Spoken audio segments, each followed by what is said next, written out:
दर्शकों का हिमांशु का नमस्कार। मेरे पास वो लिस्ट है जिस लिस्ट का इंतजार बोकारो स्टील सिटी के भारतीय जनता पार्टी का एक एक कार्यकर्ता कर रहा है। अभी हमारे साथ जिला अध्यक्ष मौजूद हैं जो इस लिस्ट को जारी करेंगे।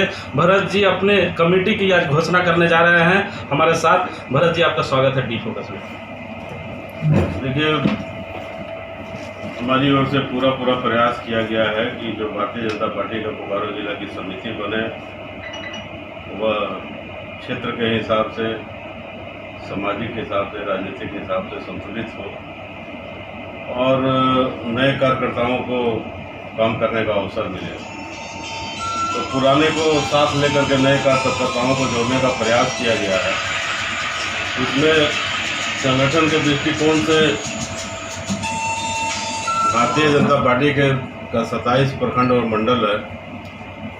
हम प्रयास किए हैं कि सभी मंडल और प्रखंडों का भागीदारी जिला समिति में हो और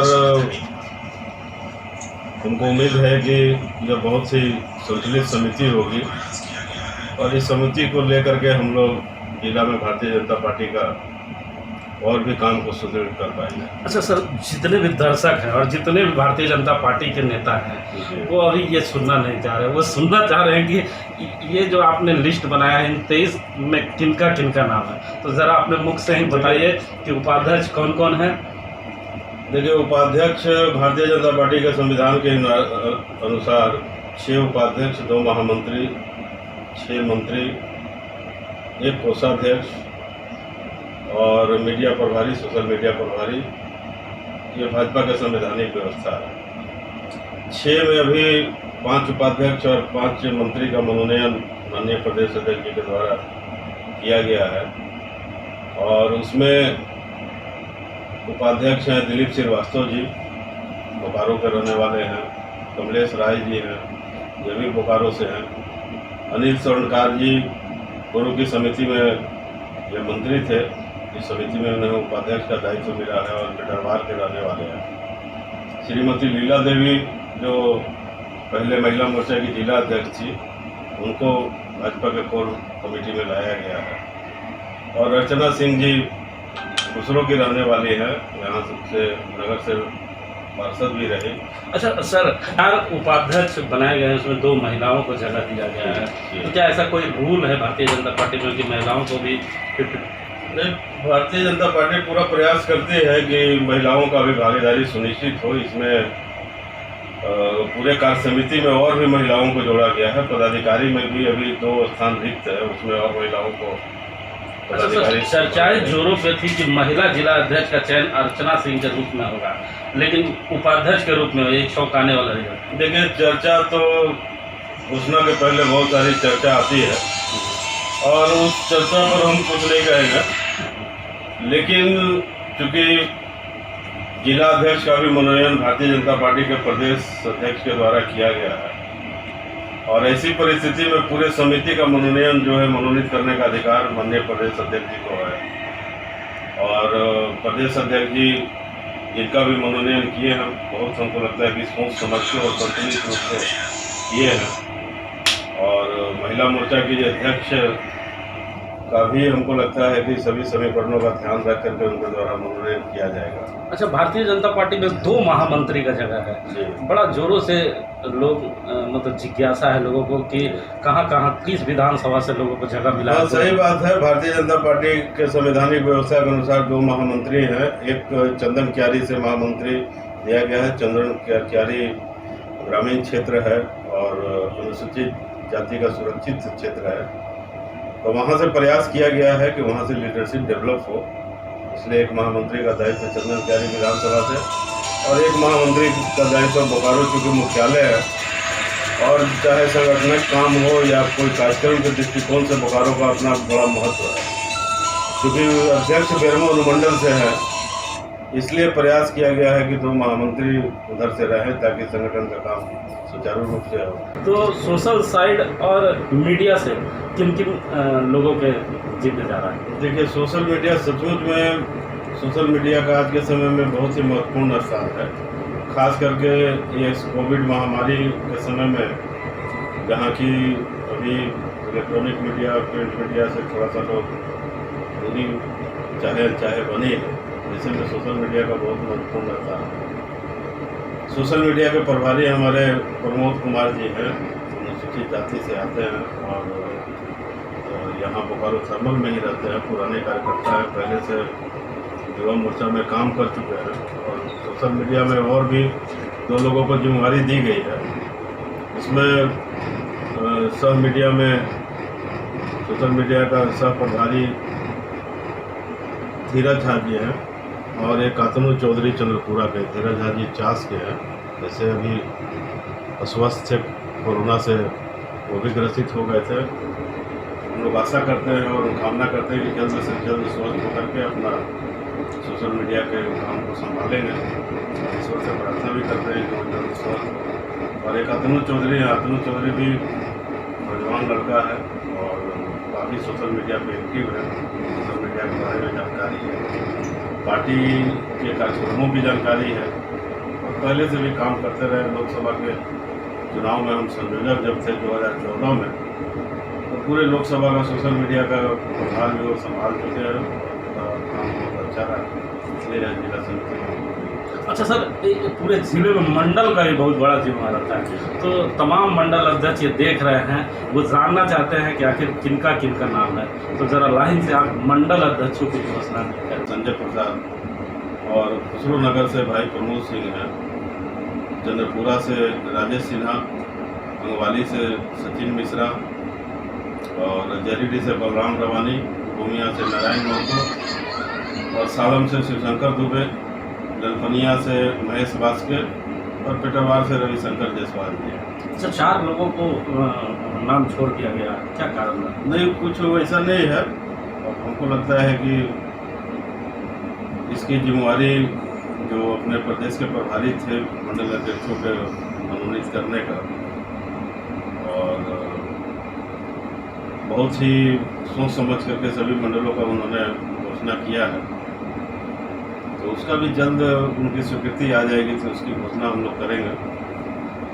और वैसा कोई विषय नहीं है कि उसको पेंडिंग किया गया है या कुछ ऐसा नहीं है, क्योंकि कमेटी का तत्काल हमको घोषणा करना था और समिति की घोषणा के लिए संगठन का कार्य प्रभावित हो रहा था। इधर गर्मों का चुनाव है, उसको लेकर के जो हम लोगों को मंडल की समिति बनानी थी, सेक्टर प्रभारियों का मनोनयन करना था, फिर से रिव्यू करना था, तो ये सब काम प्रभावित हो रहा था। तो इसलिए जो है सो उस 4 मंडल को अभी छोड़ करके 23 मंडल का घोषणा हुआ है। उम्मीद करते हैं कि आगे सप्ताह तक अभी 4 मंडल का घोषणा होगा। और क्या क्या पोस्ट किन्हें किन्हें मिला है? लंबा लिस्ट है आपके पास? देखिए, लंबा लिस्ट है और चूँकि इस जिले में निवास करने वाले बहुत सारे वरिष्ठ कार्यकर्ता हैं, जनप्रतिनिधिगण हैं और इस जिले में उनका भी सहयोग की आवश्यकता है और पार्टी की परंपरा भी रही है कि उनको अस्थायी सदस्य के रूप में जिला कार्य समिति में उनको सम्मान दिया जाता है।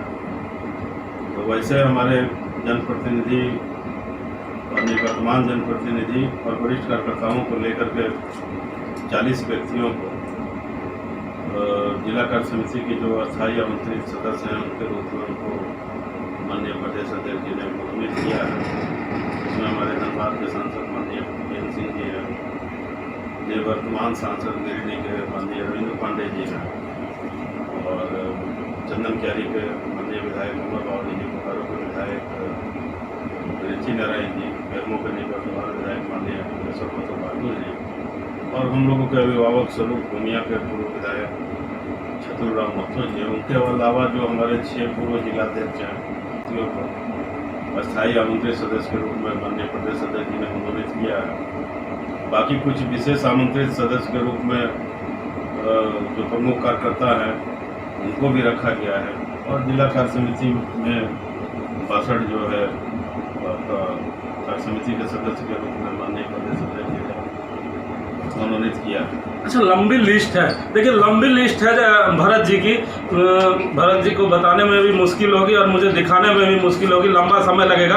आप हमारे सोशल साइट पे जाएं, तुरंत ये पेज आपको मिलेगा, क्योंकि बड़ा लंबा लिस्ट है। लेकिन 2-3 महत्वपूर्ण प्रश्न है जो भरत जी से पूछना बहुत ही ज़रूरी है इस लिस्ट को देखने के बाद, जहाँ तक मैं देख पा रहा हूँ, क्योंकि पूरी लिस्ट मैंने भी नहीं पढ़ा है।